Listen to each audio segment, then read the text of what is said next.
कह रहा है इस समय एक आदमी की उम्र क्या है 50 वर्ष है। आदमी की प्रेजेंट टाइम में उम्र कितना है, मान लेते हैं एक की उम्र कितना है 50 वर्ष, ठीक है। और उसकी बेटी की उम्र 22, बेटी क्या है बी, बेटी की उम्र क्या है 22 वर्ष, ठीक। कह रहा है कितने वर्षों बाद पुरुष की आयु पुत्री की आयु की दुगनी हो जाएगी। कितने वर्षों बाद मतलब दोनों में पी जोड़ दीजिए तो दोनों में x वर्ष बाद आएगा। जैसे 10 वर्ष बाद दो जोड़े 50 10 60 हो जाएगा, 22 में 22 10 32 हो जाएगा। हमें तो वर्ष पता ही नहीं कितने वर्ष बाद, हम क्या मान ले पी मान लेते हैं। पी में 50, अगर 50 में पी वर्ष बाद जोड़ रहे हैं और 22 में भी पी वर्ष बाद जोड़ दीजिए पी, ठीक। अब इसमें एक चीज आता है कि किसका हमें दुगना करना होता है या किसमें माइनस करना होता है, कि पुत्री की आयु से दुगनी, जिसके साथ जुगना शब्द जुड़ा हो उसी को आप दुगना कर दीजिए। जिसके साथ आपके पास दुगना घटाना या गुणा या भाग शब्द जुड़ा रहे उसी को आप उसी में कर देना है। ये चीजें हो गई। अब 22 दुनिया कितना हो जाएगा, 22 दुनिया हो जाएगा 44 प्लस का 2p इक्वल टू कितना है 50 प्लस का p।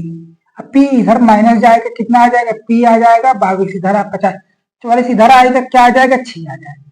तो p बराबर 6 वर्षों बाद, क्या है 6 वर्षों बाद जो होगा दोस्तों पिता की आयु पुत्री की आयु की दोगुनी हो जाएगी। तो इसको करके देखते हैं, प्लस 6 जोड़ देते हैं, इधर भी 6 जोड़ देते हैं, 50 6 56 हो जाएगा, 22 6 28।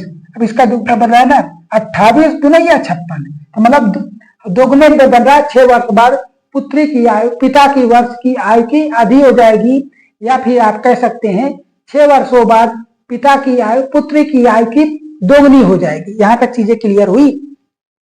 अगला वाला क्वेश्चन कह रहा है 8 वर्ष में, क्या है 8 वर्ष में सुभाष की आयु अब की आयु की 3 गुनी हो जाएगी। कितना 3 गुनी हो जाएगी, हमें तो पता नहीं है, तो सुभाष को हम p मान लेते हैं।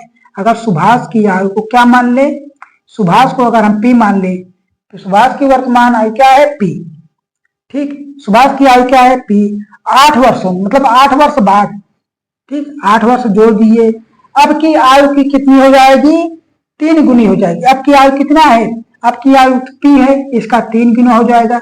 अब p 2 इधर क्या है, इधर प्लस में इधर जाएगा, क्या हो जाएगा माइनस में हो जाएगा, कितना आएगा 2p इक्वल टू 8, 2 से काटेंगे 2 चौको 8। तो सुभाष की आयु कितनी आ गई 4 वर्ष। सुभाष की वर्तमान आयु कितनी है 4 वर्ष से।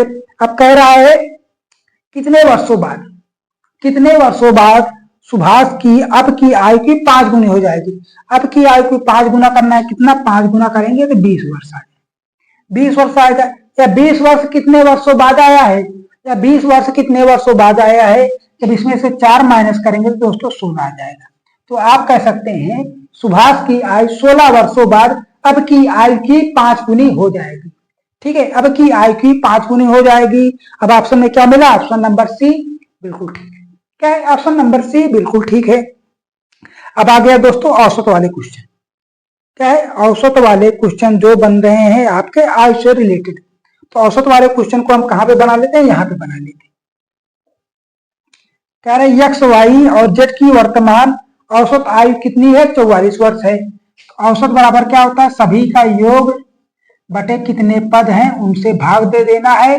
कितना दिया है 44 वर्ष, इसका क्रॉस मल्टीपल करेंगे दोस्तों, कितना आएगा एक्स वाई और जेड बराबर कितना आएगा 132, 4×12 हासिल लगा 1, 4×12 1 13। यहाँ तक चीजें क्लियर है। आप इसे क्या इक्वेशन फर्स्ट मान लीजिए, मैं समझाने के लिए आपको बता रहा हूँ। अब अगला स्टेप में क्या कह रहा है 8 वर्ष पहले जब बात कहे तो हम जोड़ते हैं, पहले कहे तो हम घटा देते हैं। 8 वर्ष पूरे किसमें x और y की औसत आयु कितनी है 38 वर्ष। तो x में से अगर 8 हम कम कर दें और y में से 8 हम कम कर दें तो इनका औसत कितना दिया है 38 वर्ष। कितना दिया है 38 वर्ष। कितना आएगा x प्लस का y माइनस का 16 और 38 दुनिया कितना होगा दोस्तों 76 हो जाएगा। 8 दूनी 16, ठीक 3 दूनी 6 1 7। अब जो 16 माइनस में उधर जाके क्या बन जाएगा प्लस में बन जाएगा। जब इधर 16 जोड़ेंगे कितना आएगा दोस्तों 6 6 12 8 1 9 7 1 8 और हासिल जो है वो 9 बन जाएगा। क्या है x प्लस वाई की आयु कितनी आ गई 92। अब हमें ज्ञात कितना करना है जेड का करना है। तब इसी में क्या है एक्स वाई जेड बराबर कितना दिया x plus Y plus Z बराबर कितना 132 है। ठीक। और क्या एक्स और वाई की आयु हमें पता हो गई है, कितना है 92 है। तब इसको क्या करना है, घटा देना है। जब इसको घटाएंगे तो कितना आएगा, ये घट के 0 आ जाएगा, 13 में से 9 जाएगा, 4 आ जाएगा, एक्स वाई कट जाएगा कितना, तो जेड बराबर कितना निकल के आएगा 40 वर्ष। तो जेड की वर्तमान आयु कितनी है 40 वर्ष। अब ऑप्शन में देखिए, ऑप्शन नंबर बी बिल्कुल ठीक है। क्या है, ऑप्शन नंबर बी बिल्कुल ठीक है। यहां तक चीजें क्लियर हुई। यहां तक चीजें जब क्लियर हो गई हैं तो दोस्तों आज हम आपके लिए इतना ही क्वेश्चन की सीरीज लाए हैं। लगभग 16 क्वेश्चन थे, कितने 15-16 क्वेश्चन थे। अगर आपको ये चीजें अच्छी लगी हैं, मेरे समझाने का तरीका, मेरे बोलने का लहजा आपको अगर पसंद आता है, तभी वीडियो को लाइक कर दीजिएगा और कमेंट में अपनी राय जरूर बताइएगा। ठीक, अगर मैं जो आपको समझा रहा हूँ अगर आपको थोड़ा भी समझ में आ रहा है, आपको लगता है कि मैं इस बंदे से या इस लड़के से कुछ सीख सकता हूँ, तो चैनल को जरूर सब्सक्राइब कर दीजिएगा। ऐसे ही शानदार चीजें आपके लिए लाएंगे जो आपकी परीक्षाओं में काफी हेल्प करे। तब तक बने रहिए हमारे साथ। जय हिंद, जय भारत।